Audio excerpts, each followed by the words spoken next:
Vasudhaiva Kutumbakam. Greetings to all. I am Navya Jadhav from class 9th Godavari, here to deliver speech on World Day to Combat Desertification and Drought. World Day to Combat Desertification and Drought is a United Nations observance each year on June 17th.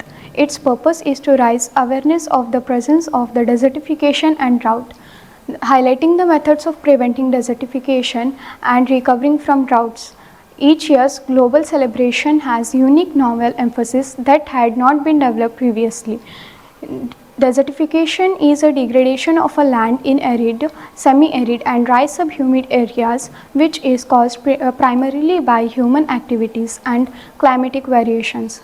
Desertification does not refer to the expansion of existing desert. It occurs because of the dry land ecosystems, which cover over 1/3 of the world's land area, are extremely vulnerable to over-exploitation and inappropriate land use. Poverty, political instability, deforestation, overgrazing and bad irrigation practices can all undermine the productivity of land. The day promotes public awareness of the international efforts to combat desertification and is a unique moment to remind everyone that land degradation neutrality is achievable through involvement and cooperations at all levels. As population became larger, wealthier and more urban, there is far greater demand for land to produce food, animal feed, land, fiber for clothing. To have enough productive land to meet the demands of 10 billion people by 2050, lifestyle need to change.